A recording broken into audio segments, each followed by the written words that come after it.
안녕하세요. 로키델스케어가 오픈 이노베이션의 하나로 주최하는 브릭 웨비나에 많은 관심 가져주셔서 감사합니다. 저는 방금 소개받은 대로 오늘 스피커를 맡게 된 로키델스케어의 김재윤입니다. 바로 시작해 보도록 하겠습니다.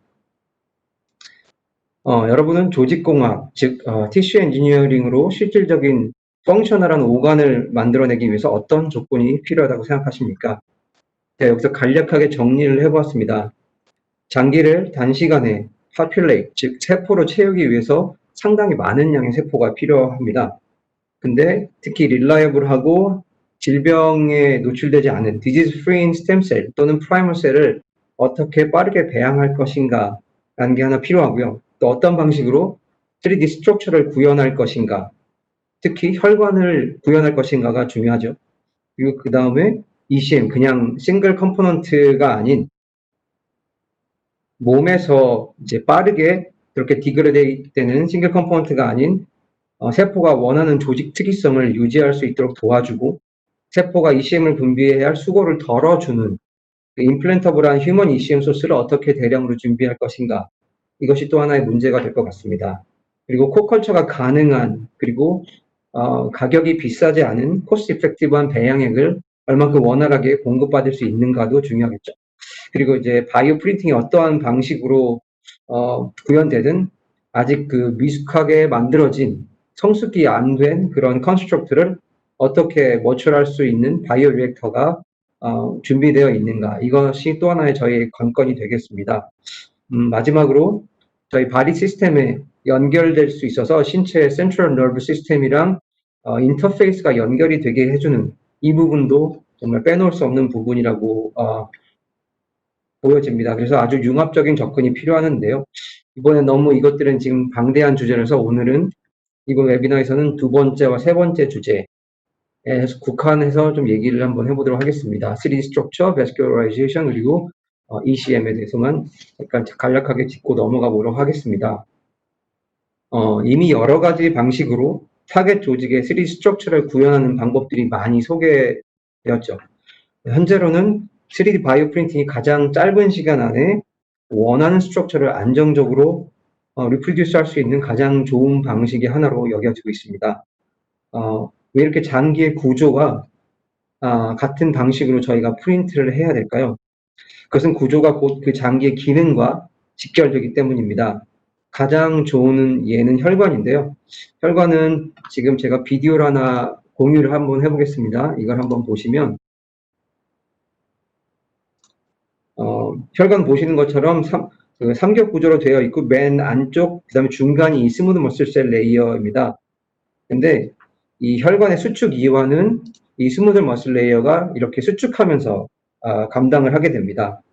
근데 근육세포가 할 수 있는 것은 사실상 그 수축과 이하 한 방향으로밖에 할 수가 없는데 이렇게 원형으로 튜브 모양으로 수축과 그다음에 이완이 가능한 것은 이 근육세포의 얼라이먼트, 그 패턴의 구조가 헤링본이라고 부르죠. 약간 지그재그 모양으로 이렇게 되어 있기 때문에 세포는 그냥 수축을 하지만 전체적인 그 수축이 되는 모양은 원형으로 늘어났다 줄어들게 되는 그런 구조입니다. 그래서 곧 구조가 기능과 직결이 되어 있기 때문에 이 구조를 만들지 못하면 혈관은 본래의 기능을 할 수가 없습니다.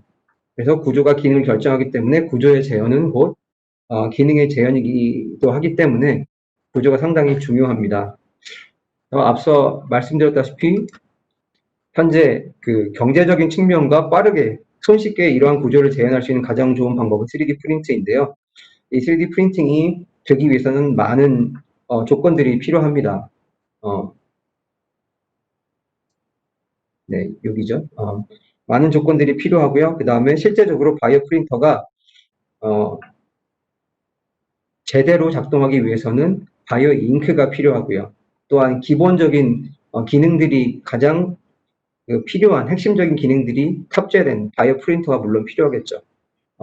근데 지금 저희가 막상 이렇게 얘기를 하다 보면 바이오 프린터가 바이오 잉크가 내가 생각하는 방향과는 또 어떻게 다르게 어떻게 쓰이고 있을까, 이것들이 많이 궁금하실 것 같습니다. 그래서 실질적으로 바이오 프린터가 현재 조직공학에 어떻게 쓰이고 있는지 이 부분을 조직공학을 지금 현재 이끌어가고 계신 분들 중에 한 분이신 웨이크 포레스트의 제임스 유 교수님의 강의 일부를 한번 들어보면 좋겠습니다. 제임스 유 교수님께서 이 로킷의 어드바이저리 보드 치프로 계시기 때문에 이 동영상을 쓸 수 있도록 허락을 해주셨습니다. 잠시 들어보시겠습니다.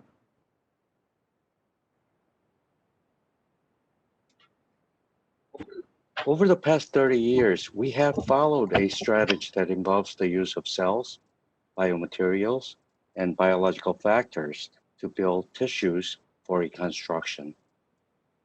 This classical tissue engineering approach has shown to be successful as we have brought many tissue applications to patients. A few notable examples of successful translation include the bladder, urethra, and vagina, as shown on this slide, where we treated patients and followed for many years.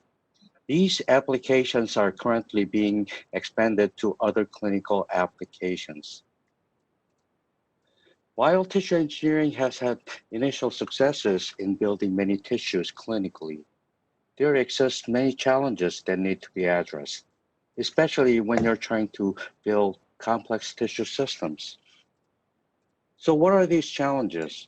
There are too many to mention all.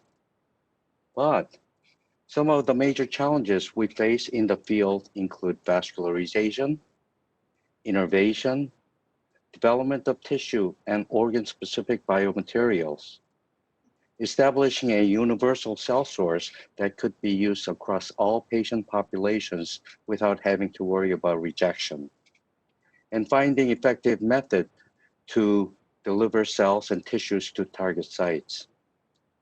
A technology that has become rapidly popular within a short period of time is bioprinting. About 15 years ago, we were looking for a better way to build tissues with precision and consistency. And bioprinting captured our attention then due to the ability to scale up a tissue construct with precision and reproducibility, which we cannot achieve manually. Back then, there was no printer available that you can purchase. So we developed our own printer system and began to engineer various tissue constructs for clinical applications. Bioprinting is a great technology that allows us to do what we cannot do with our own hands. But this needs further development for clinical translation, which includes improvements in hardware, software, and bioinks.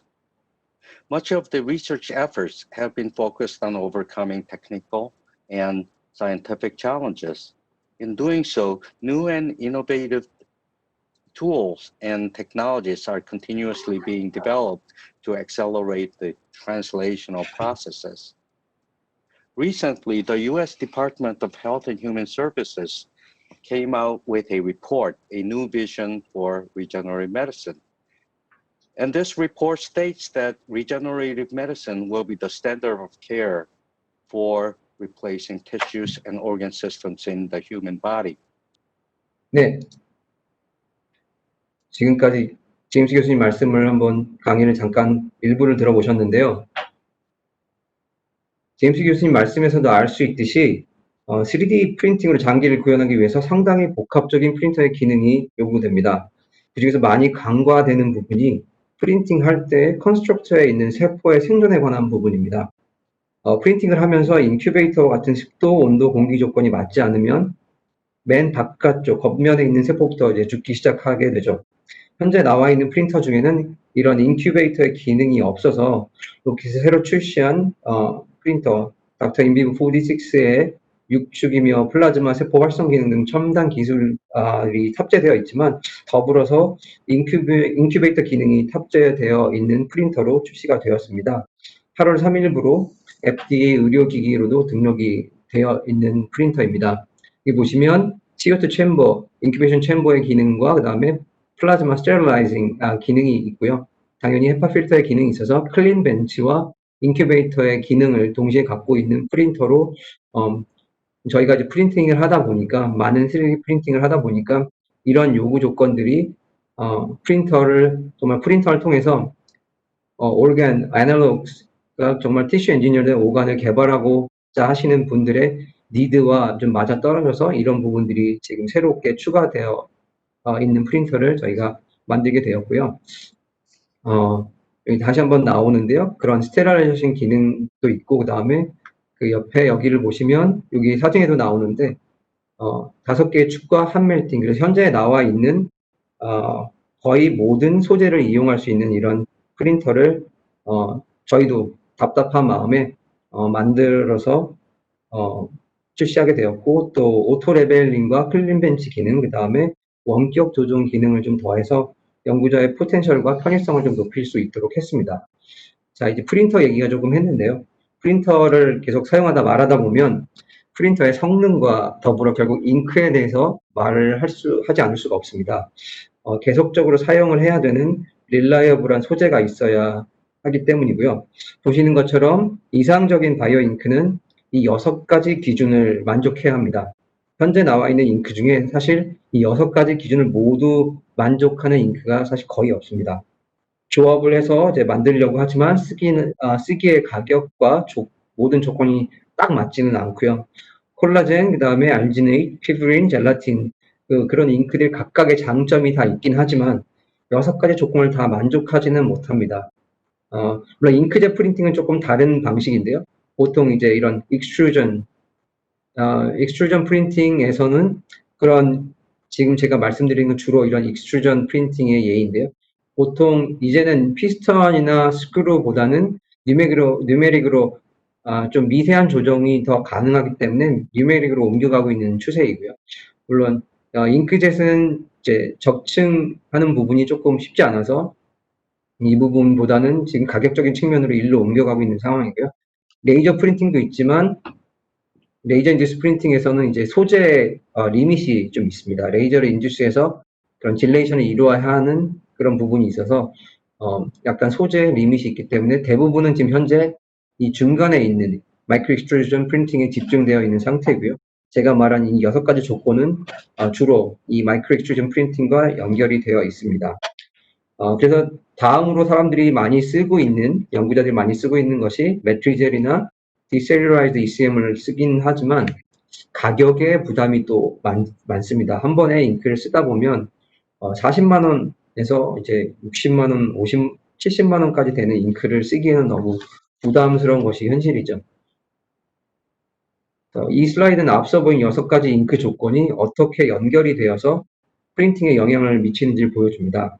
노즐의 직경 크기와 쉬어 티닝에 의한 세포 생존율의 차이, 그리고 세포 생존율에 영향을 미치는 비스콜레스티들이 합쳐져서 프린터빌리티와 세포 생존율을 결정하게 됩니다. 이론적인 부분들은 이제 저희가 많이 알고 있는 부분이라 간략하게 설명을 드렸는데요. 그래서 조금 더 구체적인 예시들을 보면서 바이오 프린팅이 또 저희 한국과 외국에 어떻게 또 다른 분야에서 쓰이고 있는지, 제임스 교수님이 언급하신 분야 말고도 다른 부분에서 지금 어떻게 또 쓰이고 있는지, 또 어떻게 개선돼야 할 부분들이 있는지를 한번 보도록 하겠습니다. 자, 이 부분은 먼저 제가 이 비팅 모델을 한번 보여드립니다.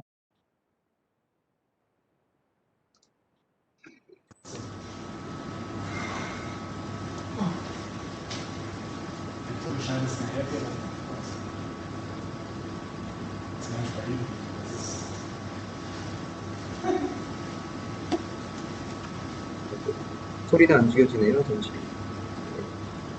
계속 이런 상태이고요. 지금 먼저 보여드린 게 여기에 있는 이 비팅 모델인데, 이건 그러니까 백그라운드에서 약간 외국말이 들렸죠. 저희가 프란호퍼, 독일의 3대 연구소 중에 하나인 프란호퍼랑 같이 프린팅을 했던 그런 하트 패치 모델입니다. 6개월 정도 유지할 수 있었고요.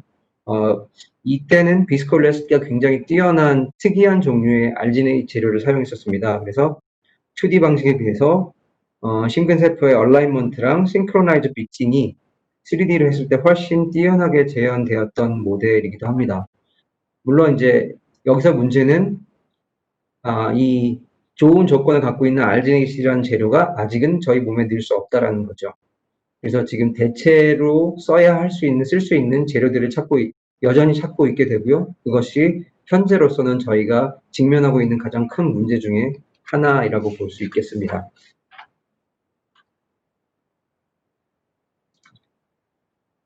다음으로는 저희가 이 사례에서는 닥터 인비보를 사용해서 3D 컬처 방광 암 모델을 만든 사례입니다.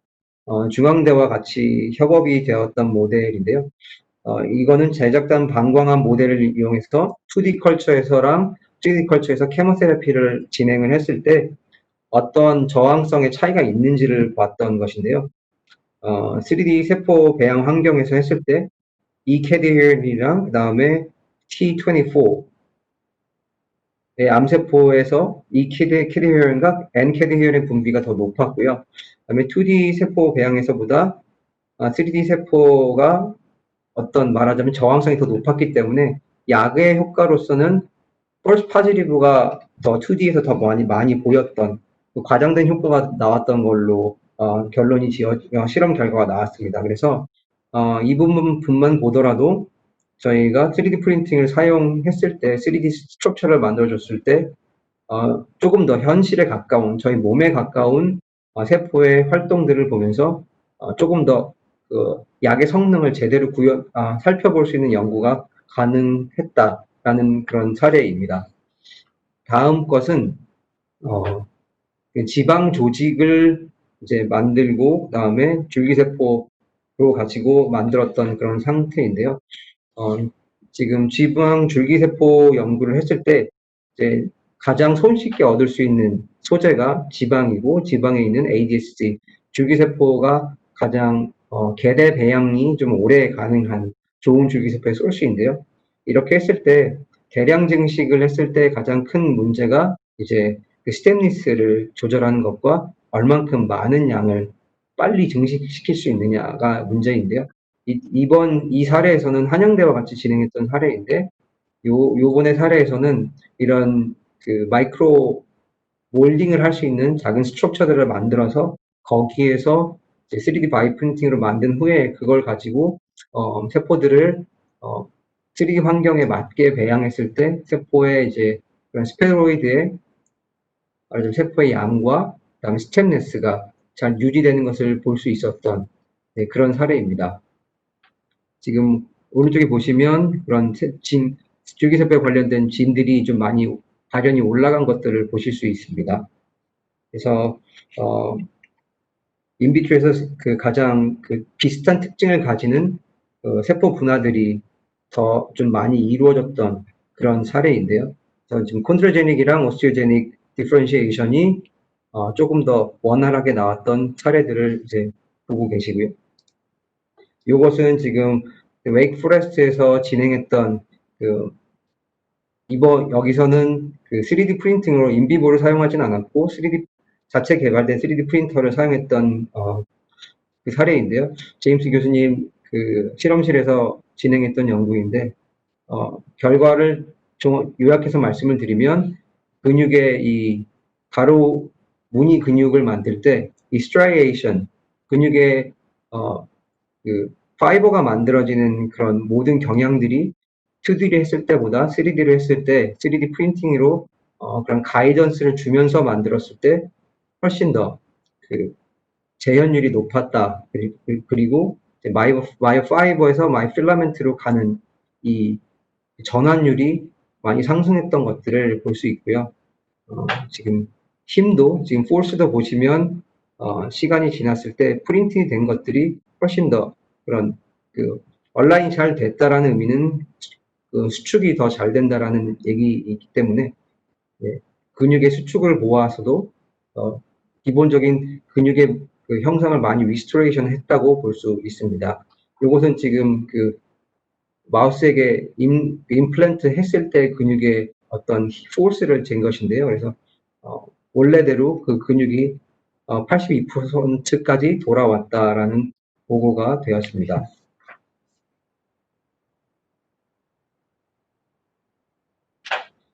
이것도 지금 거의 약간 비슷한 저희 그 아까 보여드렸던 심장 패치 말고도 저희가 한 번 더 진행을 했었습니다. 그래서 이것도 지금 띄는 동영상을 잠시 보여드리도록 하겠습니다. 요거는 세포가 조금 덜 머츄레이션이 돼서 좀 이렇게 비팅하는 게 좀 빠르죠. 요거는 지금 세포가 더 그 타입이 좀 다르고요. 아까 맨 처음에 보여드렸던 것은 그 휴먼 카리악이고 이거는 마우스 카디악 세포인 걸로 알고 있습니다. 그래서 요거는 아니군요. 요거는 지금 iPS에서 분화한 것이고요. 그래서 이 세포를 가지고 했을 때 그 리드미크하게 움직이는 것이 이제 그 싱크로나이즈 된 것이 얼만큼 머추어 됐느냐라는 부분인데요. 그리고 이렇게 가로 무늬를 패터닝을 했을 때, 프린터를 했을 때 훨씬 싱크로나이즈 되는 시간이 짧아지고, 그다음에 세포들이 연결되는 시간들이 짧아지고, 또한 세포의 생존율도 좀 높았던 것들을 볼 수 있었던 사례이고요. 그래서 2번 정도 진행했을 때 소재 문제 빼고는 카리오마이스를 전환해서 어느 정도 두꺼운 패치 상태로 만들어서 다음 저희 프로젝트로는 이식을 생각을 하면서 이것을 진행을 하고 있습니다. 그 다음 사례는 실제적으로 이제 이것을 프린트를 사용해서 커머셜한 제품을 만든 사례인데요. 저희 같이 하고 협업한 회사, 바이오 오리진이라는 회사에서 프린터를 이제 여러 대를 놓고 거기서 이제 프린터를 합성 재료, 이런 PLA나 HA, 하이드록시 에퍼타이트, 그 다음에 이런 재료들을 섞어서 골 이식제들을 의료 재료죠, 의료 기기죠.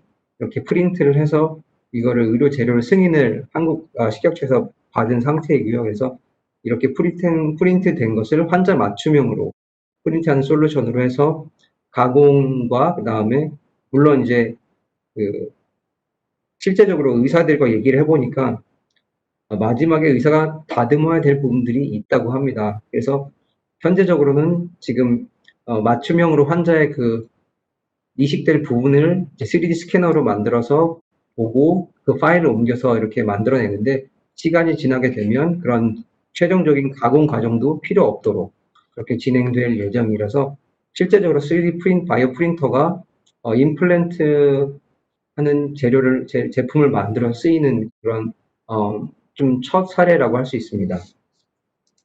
다음에 보여드릴 것은 이것은 저희랑 같이 이제 협업을 하고 있는 이탈리아의 발레리아 치오노 교수님의 영상인데요.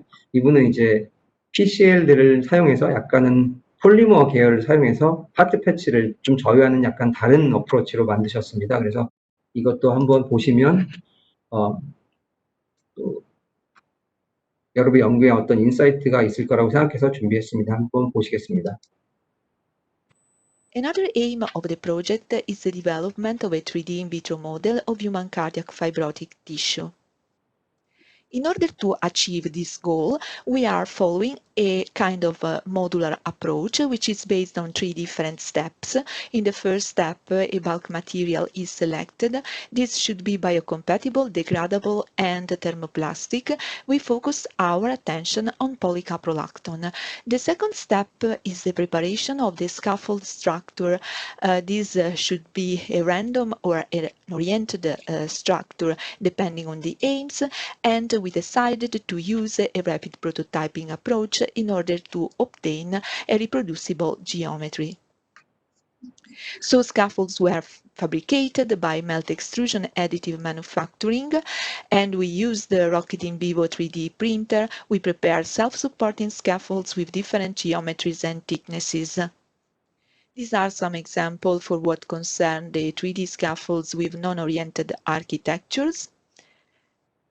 And these are other examples of scaffolds prepared having aligned architectures. For the today presentation, I will focus my attention on grid-shaped scaffolds with 2 different pore size, so 350 micrometers pore size, 150 micrometers pore size. These scaffolds were then coated with a bioactive material, a natural polymer, able to favor cell adhesion, and so gelatin was grafted on the surface of the scaffold before cell cultures. These are the results of in vitro cell tests by culturing human adult cardiac fibroblasts on the functionalized scaffolds as compared to the non-functionalized scaffolds. After 24 hours culture time, calcium staining showed that there was a very good cellularization in the case of the gelatin-grafted scaffold as compared to the non-functionalized scaffold, both in the case of scaffolds with 350 micrometers per hour or 150 micrometers per hour. A very good cellularization was also observed after 7 days culture times, but in this case we could observe that the cell also covered the pores in the case of scaffolds with 150 micrometers per hour size, while open pores were observed in the case of scaffolds with 350 micrometers per hour size. We are now performing long-term culture times up to 21 days in order to induce human adult cardiac fibroblasts to depose their own extracellular matrix. So after 21 days, the scaffolds are decellularized and then the deposed extracellular matrix is analyzed by immunostaining. And these are some results that we achieved, and we obtained the deposition of fibronectin after 21 days culture time on both scaffolds, and we are now analyzing the presence of the other typical proteins of the pathological cardiac extracellular matrix. 네, 방금 보신 것처럼 카디악 티슈 엔지니어링에 적용한 사례이고요. 하나를 더 보여드리고 싶은데요. 이번에 보실 사례는 그 영국의 뉴캐슬 유니버시티에서 닥터 젠틸과 포스닥인 닥터 스칼존의 본 티슈 엔지니어링 바이오 프린팅 적용 사례입니다. 이분도 한번, 이건 조금 긴데요. 좀 참아주시고 한번 같이 보시면 좋겠습니다. At this regard, the aim of our work was to design, manufacture, and characterize singularly each zone of the osteochondral portion. As materials, thermoplastic polymer, the polylactic acid, was selected for the subchondral bone, while two different natural hydrogel based on gelangam or chondroitin sulfate were selected for the articular cartilage side. As a cell source, the mesenchymal stem cells were used for the subchondral bone, while the mesenchymal stem cells differentiated in chondrocytes for the articular cartilage. The main tool of this work was the Rocket in vivo bioprinter, and in particular both the extruder for thermoplastic polymers and the biodispenser for bioinks were exploited in these experiments. Starting from the bottom portion, which is the subchondral bone and deep layer, for the subchondral bone, the polylactic acid was chosen, and a fusion deposition modeling 3D printing technique using the Rocket printer was selected, and we obtained a grid with the idea of biomimicking the trabecular bone structure in vivo. And to this aim, we even functionalized this PLA structure via a polydopamine casting with gelatin in order to increase the adhesion properties of this construct, and non-hydroxyapatite to have a more bone-like environment. For the deep layer, instead, we used both hydrogel formulation and a soft lithography technique using an elastomer in order to obtain a gel and gum hydrogel with channels biomimicking the structure of the deep layer of cartilage, where the chondrocytes are organizing themselves in some column. Here we can see the top view and the side view of the subchondral bone in deep layer, and in particular from the top view we can see this channel in the gel and gum. After the manufacturing, the subchondral layer was seeded with mesenchymal stem cells, while the gel and gum was encapsulated, in particular in the holes in the channels of the gel and gum, were encapsulated mesenchymal stem cells differentiated in chondrocytes, suspended in a chondroitin sulfate dopamine-based alveoli. Regarding the biological activity, for the subchondral bone, the cells seeded on the PLA showed good viability, good adhesion, and spreading all over the surface, as demonstrated by the Levendead assay. For the deep layer, instead, we have both live and dead result and immunostaining result, and the cells demonstrated to be alive after 3 days, and even after 7 days, they organize themselves in the column, as we can see from the XZ axis in the confocal images.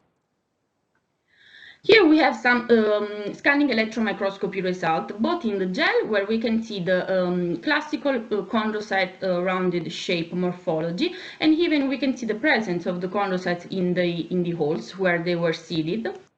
And in the PLA, we can see that the cells had a more spread morphology, and this is because of these are mesenchymal stem cells, and it's typical. And another important result is that we can see a good interface between the bone side and the cartilage side because we have the gels in the PLA also. Moving towards the middle layer of cartilage, we chose a bioprinting technique, always using the Rocket in vivo printer, and as a bioink formulation, a natural base hydrogel, which is the gelangam again, with the addition of Manuka honey because of its antibacterial properties, and because of the presence of Manuka honey increases the viscosity of the formulation, helping the printability. And as the cells encapsulated, we use the mesenchymal stem cells differentiating chondrocytes. Here I'm reporting just some parameters of the bioprinting process and the result of a bioprinted construct in order to show the good printability of this bioink.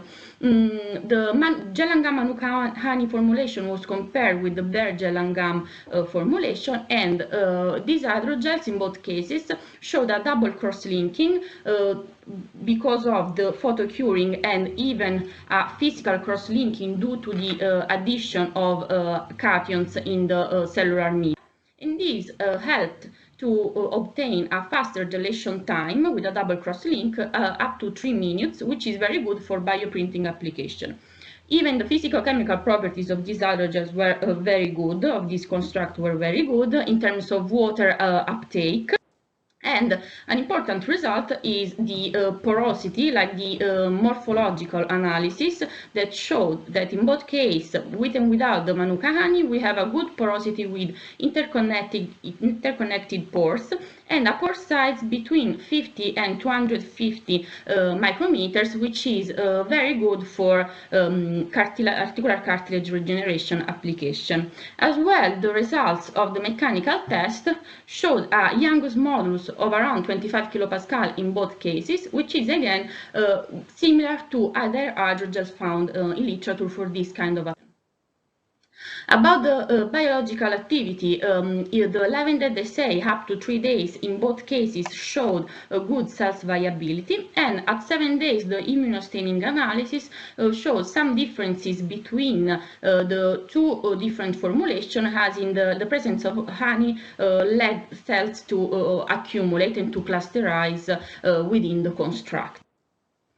Finally, some histological analysis at 21 days, where we can see from the hematoxin eosin the cell's nuclei and their matrix, and in the Alchan blue, which is staining the glycosaminoglycan, meaning that cells are producing their own extracellular matrix.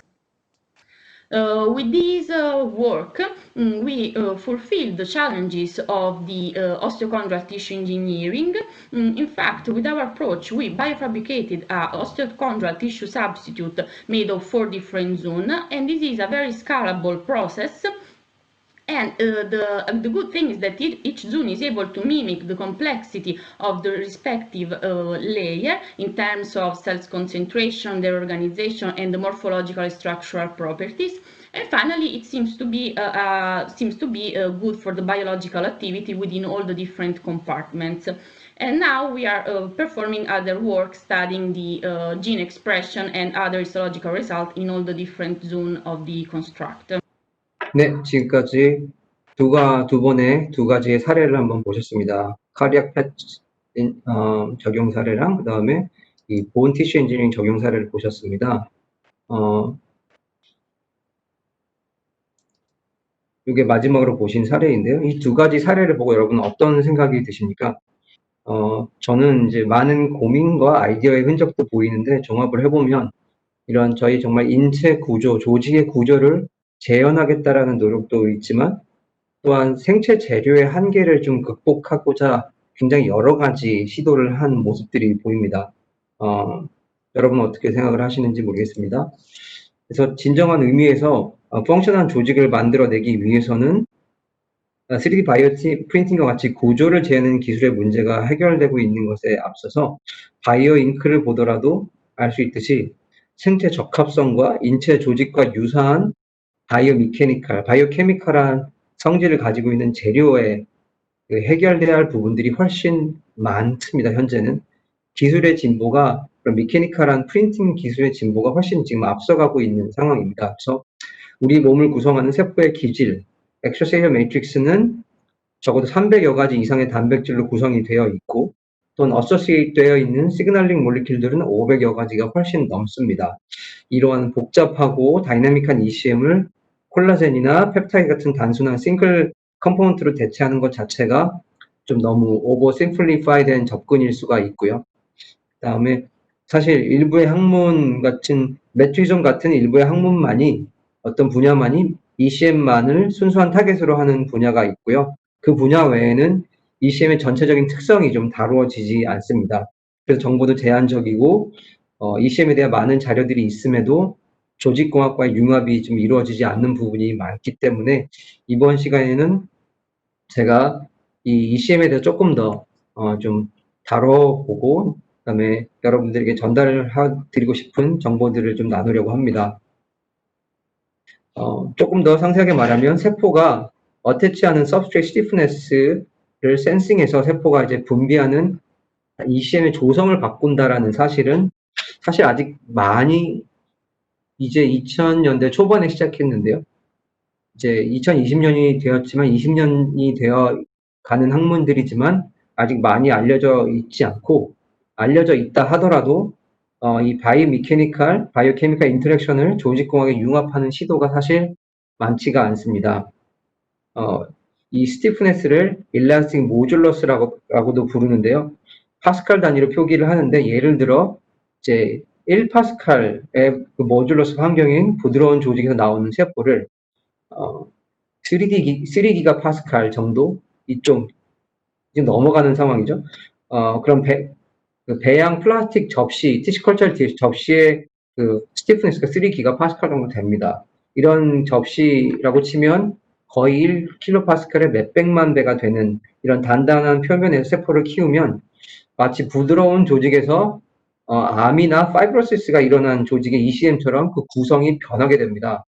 분화가 되는 것과 세포의 근본적인 속성을 유지하는 것, 그리고 조직에 맞는 ECM 조성을 만들어내는 것은 별개의 얘기가 된다는 말이 되는 것이죠. 그래서 ECM의 중요성이 그 다음에 정말 이 세포가 substrate stiffness에 따라서 ECM의 조성을 바꾼다라는 면이 상당히 조직공학에 많이 융합이 되어야 될 부분인데요. 그럼 ECM이 이제 어떤 특징들을 갖고 있기에 ECM이 그렇게 사실 세포 외에 많은 것들을 정말 대부분을 구성하고 있는 ECM이 어떻게 그 세포와 반응을 하고 어떤 성격을 갖고 있는지를 조금 더 자세하게 보도록 하겠습니다. ECM은 크게 두 가지 종류로 구분을 합니다. Fibrous ECM, 즉 건물로 치면 골조를 이루는 ECM과 Non-Fibrous ECM, 즉 건물의 내부인 인테리어와도 같은 ECM으로 구분이 됩니다. Fibrous ECM은 여러분이 잘 아시는 콜라겐, 라미닌, 파이브렉틴, 엘라스틴 등이 있고요. Non-Fibrous ECM은 다른 말로는 프로리글라이칸이라고 불리고 프로리글라이칸은 아직 몇 개 빼고는 많은 리서치에 사용이 되고 있지 않습니다. 비멘틴, 비트로넥틴, 그 다음에 HA, 하이알루로닉 애시드 같은 몇 개의 프로리글라이칸만이 현재 세포 배양과 이런 3D 바이오 프린팅에 사용이 됩니다. 하지만 이제 빠른 속도로 프로리글라이칸의 좀 더 구체적인 기능들이 많이 발견되고 있대요. 예를 들어서 데코린 같은 경우는 이런 데코린 같은 경우는 세포 자가 재생을 위한 오토파지 기능을 액티베이트 시키는 것으로 알려져 있고요. 근데 그 프로리글라이칸이 많이 쓰이지 않는 이유 중에 하나가 굉장히 약합니다. 약해서 ECM을 보통은 이렇게 싱글 컴포넌트들이나 ECM을 정제하기 위한 화학 처리 과정에서 ECM 소스와는 상관없이 대부분의 프로리글라이칸들이 파괴되고 맙니다. 그래서 현재 대부분 가능한 사용 가능한 대부분의 퓨리파이된 프로리글라이칸들은 유전자 조작이 된 세포나 박테리아에서 만들어지거나 또는 이제 합성이 되는 상황입니다. 파이브러스 ECM부터 간략하게 짚고 한번 넘어가 보겠습니다. 콜라겐은 우리 몸에서 가장 많은 비율을 차지하고 있는 ECM 컴포넌트인데요. 이런 콜라겐이 단순한 파이브러스 ECM의 기능을 하고 있는 것은 아니고요. 콜라겐은 46개, 46 콜라겐 체인들이 있고요. 이 체인들이 다르게 배열이 되어서 28개의 타입들로 존재합니다. 주요 기능은 물론 조직 구조를 형성하고 유지하는 것이고요. 그다음에 그 비율에 따라서 조직의 특성 또한 결정이 되는 것입니다. 저희 피부에는 콜라겐 1이 많지는 않고요. 콜라겐 1은 주로 더 단단한 조직에 이제 많이 익스프레션이 되는 경향이 있고요. 이런 차이들이 있습니다. 근데 또 어떤 독특한 콜라겐 18 같은 경우는 지방 조직의 생성 및 내장 비만 그리고 지방건과 관련된 고지혈증의 특징을 나타내는 콜라겐으로 알려져 있고요.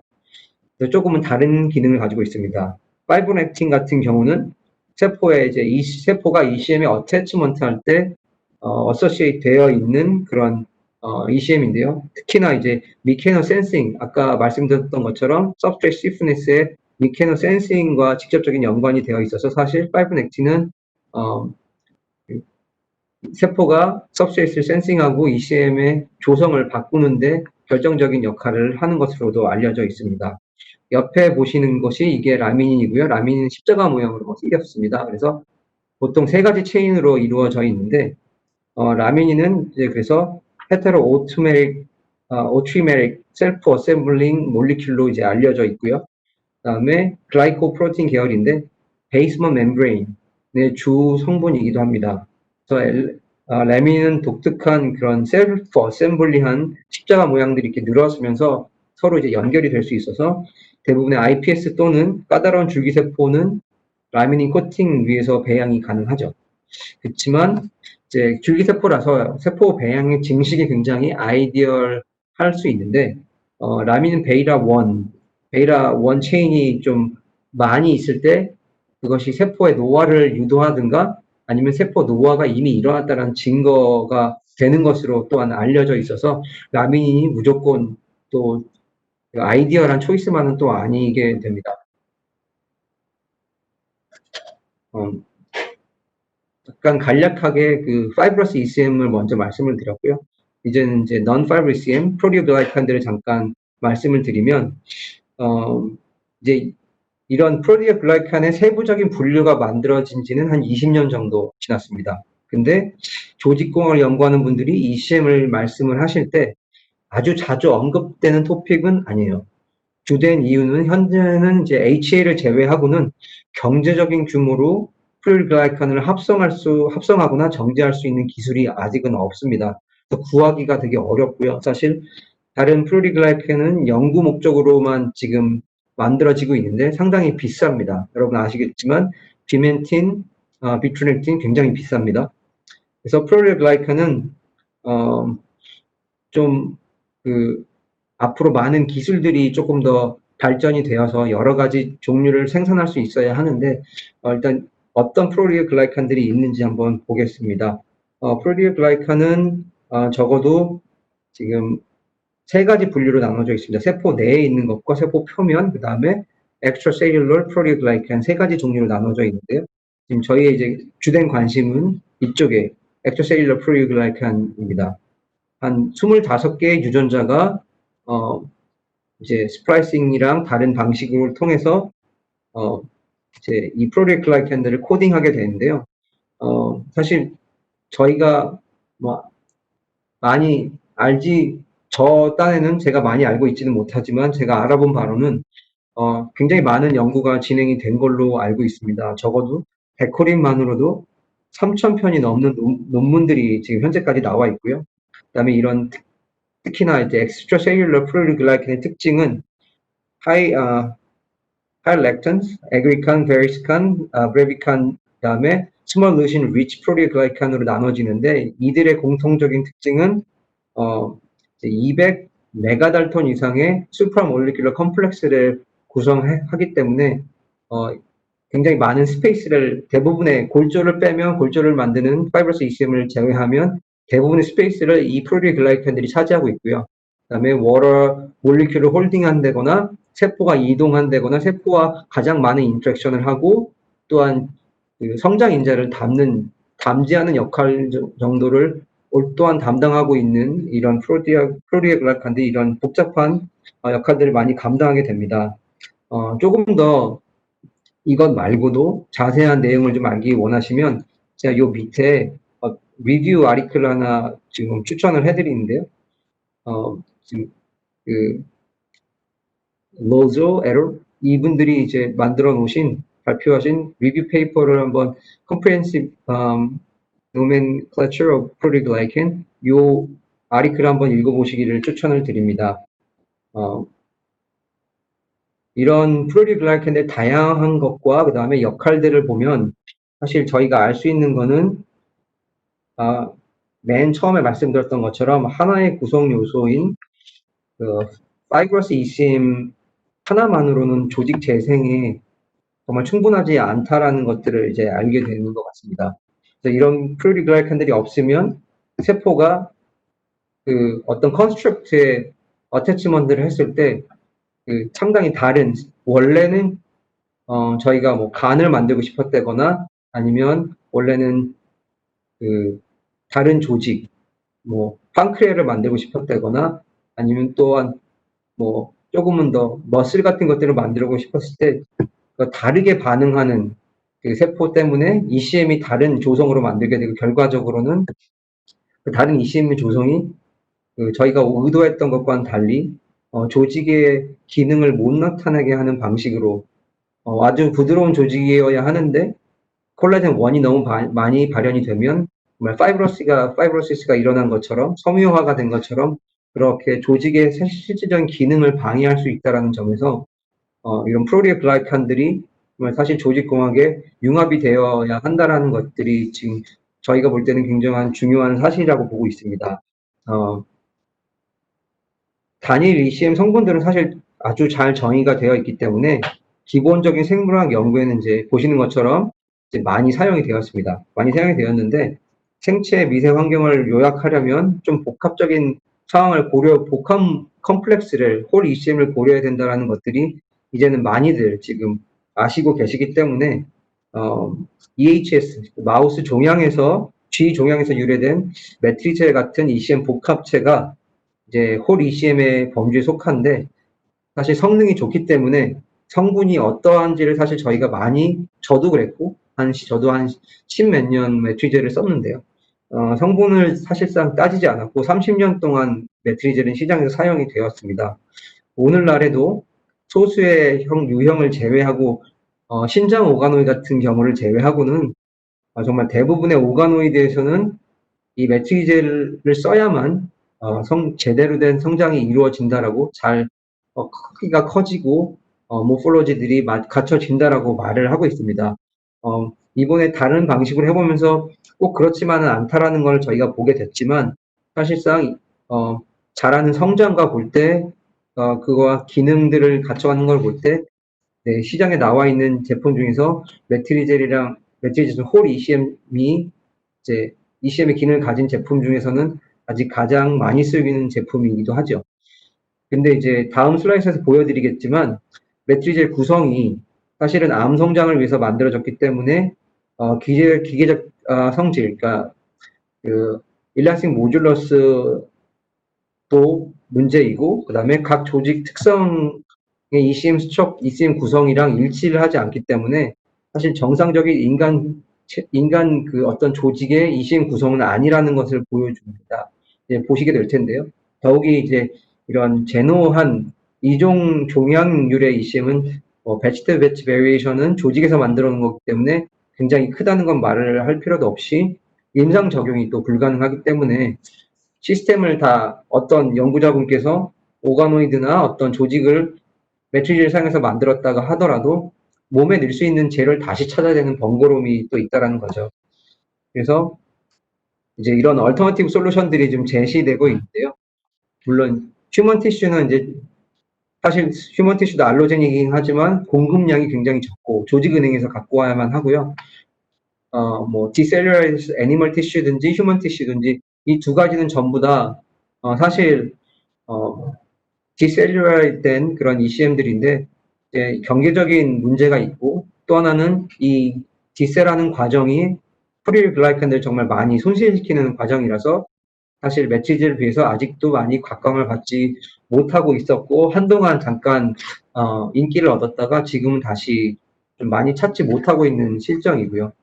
저도 스티브 베를락, 닥터 베를락 그 피츠버그에 있는 랩에서 아마 처음 시작해서 이렇게 진행이 많이 되고 있는 걸로 아는데요. 사실 커머셜라이즈 돼서 정말 많은 사람들에게 안정적으로 퀄리티 컨트롤 돼서 공급을 하기에는 좀 아직도 풀어야 될 숙제가 많다라는 부분이고요. 또한 이제 신테릭한 부분들을 신테릭하게 그 대안으로 만들어낸 하이드로젤들이 있는데 이거는 이제 단단한 조직이라든가 그런 뼈 같은 조직을 묘사할 때는 사용할 수 없는 단점이 있고 여전히 펩타이드들이 부착되지 않으면 RGG나 뭐 레미닌 드라이 펩타이드 같은 것들이 부착되지 않으면 세포가 자랄 수 없다라는 단점 때문에 아직은 베리파이드가 좀 많이 필요한 그리고 여전히 이제 임상에는 적용이 되지 않기 때문에 알터너티브 솔루션이라고 제시는 되어 있지만 아직 그 저희 입장에서도 좀 답답한 부분이 있는 게 사실입니다. 그래서 이제 저희도 로켓 헬스케어도 장기 재생 솔루션을 개발하고 지금 뭐 이미 많은 뉴스를 보시면서 아시겠지만 당뇨발을 성공적으로 치료하고 있고 그다음에 연골 재생에 그 아주 좋은 획기적인 결과를 동물 실험에서 얻었고 그다음에 이미 EMA에서 이 당뇨발 치료 재생 플랫폼과 연골은 시술로서 승인을 받아 있는 그런 상태이라서 장기 재생을 궁극적으로 추구하는 회사로서도 저희가 이런 ECM에 대한 대안들을 찾고 있다가 결국은 저희도 같은 벽에 부딪혔기 때문에 저희 자체로 새로운 솔루션을 개발을 하게 되었습니다. 이 솔루션을 저희가 휴마틴, 휴먼 프로틴의 합성어로 휴마틴이라고 붙였고요.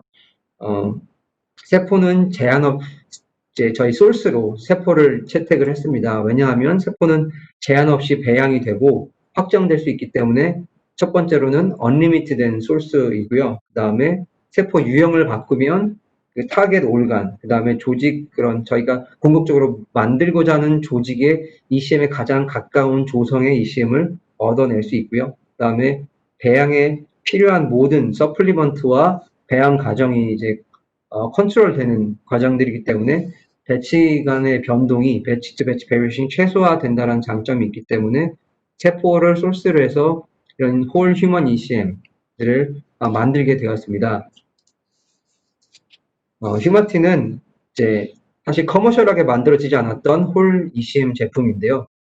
ECM 오른쪽에 함량을 보시면 함량 분석을 한번 보시면 이게 매트리젤 분석이 되어 있는 매트리점 데이터고요. 그 다음에 이것이 휴마틴 니오네이럴 더멀 파이브블러스 신생아 진피 세포에서 얻어진 이런 ECM의 조성입니다. 일반적인 사람의 조직은 이렇게 한 몇 가지의 메이저 컴포넌트들이 있고요. 그 다음에 상당히 많은 수의 프로리글라이칸들이 이렇게 갖춰져 있는데요. 이거에 반해서 암세포, 암 조직에서 온 그런 ECM들은 대부분 정말 빨리 자라는 것만을 목표로 하기 때문에 라미닌이 거의 80% 이상을 차지하게 됩니다. 이제 여기에 똑같이 마우스 EHS, 그러니까 종양세포에서 추출한 엔젤브레스 홀스웜 사코마에서 그 추출한 ECM들 같은 여러 가지 브랜드가 있죠. 이제 특허가 풀려서 뭐 퀄텍스, 젤트렉스, 매트리젤 이런 식으로 나오는데 대부분 이제 같은 소스이고요. 이렇게 80% 이상의 라미닌으로 되어 있고 나이도제인 컴플렉스로 되어 있습니다. 그래서 사실 논문들 찾아보시면 이런 라민이 세포 증식을 촉진시키기도 하지만 그런 이미 분화된 세포에서는 세포 노화를 많이 촉진한다는 사실이 좀 알려져 있고요. 논문을 찾아보시면 이 베이라1이 특히 그런 기능을 많이 한다라는 것이 알려져 있습니다. 그래서 사실 줄기세포 배양에서는 아마 분명한 차이가 보이지 않을 건데 기능적으로 분화된 오가노이드나 어떤 조직을 배양할 때는 좀 두 가지의 ECM을 놓고 본다면 아주 큰 차이가 보일 거라고 저희가 생각을 합니다. 그래서 휴마틴을 가지고 저희가 어떤 데이터들을 한번 만들어 봤는데요.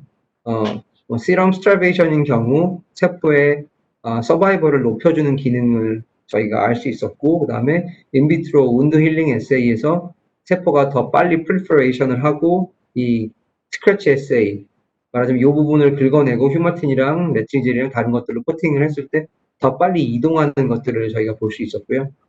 또 여기서는 혈관세포의 이동, 그래서 혈관세포가 긁혔을 때 어떤 엔도실리움이 망가졌을 때 얼만큼 그 위로 빨리 세포들이 이동하면서 메꿀 수 있는지 약간 비슷한 에세이인데 혈관세포를 대체해 보았을 때 저희가 이걸 보면서 어떻게 보면 스텐트 코팅에 사용될 수 있다라는 그런 가능성을 보기도 했고요.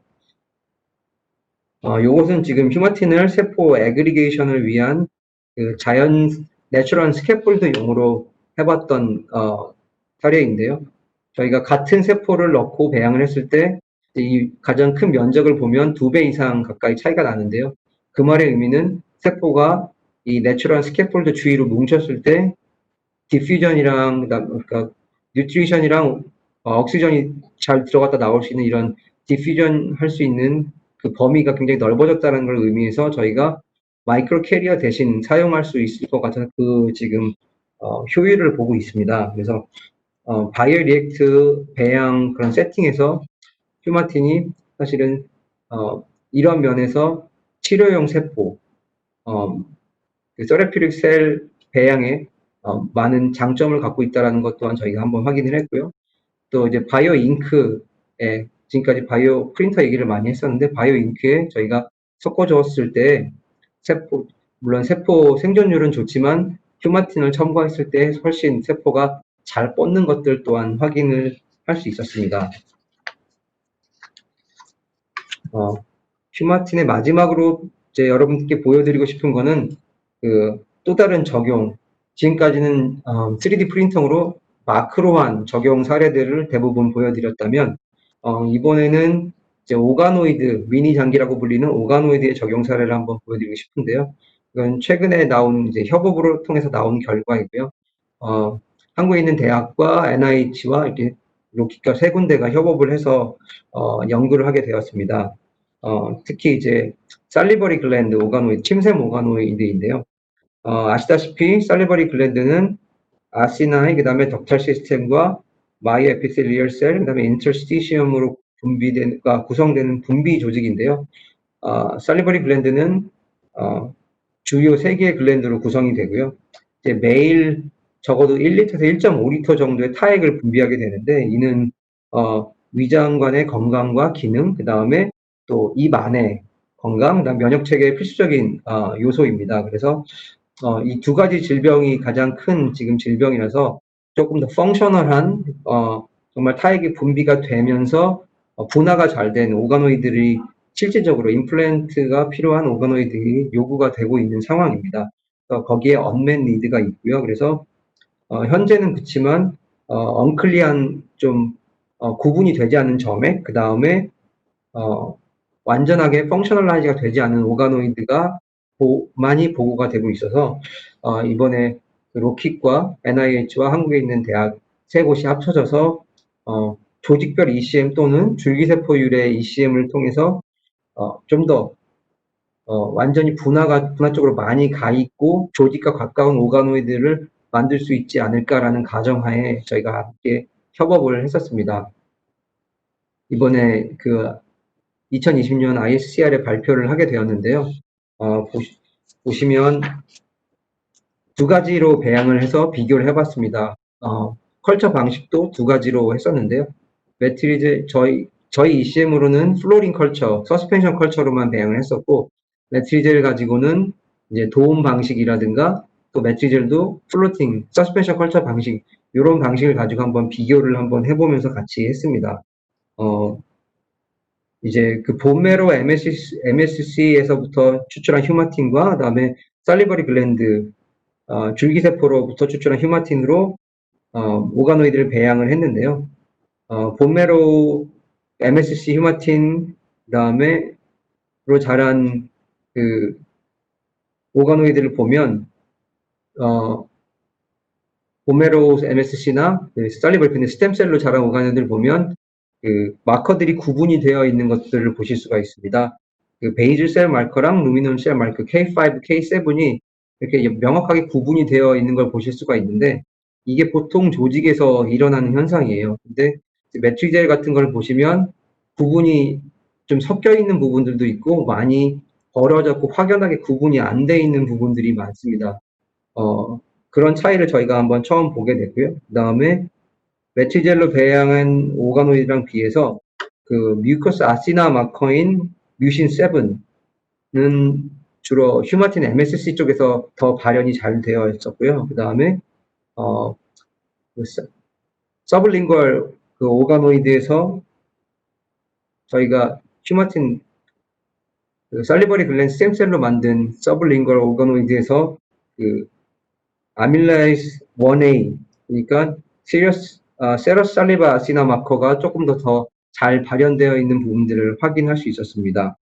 그리고 또 이 베이즐 영역을 따라 TJP1이 이 발현된 것을 관찰할 수 있었던 건 아마 첫 케이스라고 저희가 보고를 받았습니다. 그래서 이런 걸 보면서 저희가 이제 깨달은 점은 콜 ECM이 정말로 대량으로 만들어져서 티슈 엔지니어링에 적용이 될 수 있다라고 하면 바이오 프린팅뿐만 아니라 이런 적어도 정말 임상이 가능한 오가노이드의 제작에 있어서도 컬처에 있어서도 훨씬 더 분화가 잘 된 궁극적으로 어떤 그 오간의 기능을 잘 띌 수 있는 오가노이드로 만들 수 있겠다라는 결론을 좀 내게 됐고요. 그래서 저희 다음 목표는 휴마틴 MSC나 또 줄기세포 살리버리 글랜드 줄기세포를 가지고 장기 배양을 하면서 이 그 타액을 분비하는 이런 글랜드 오가노의 특징 중에 잘못 가게 되면 아시날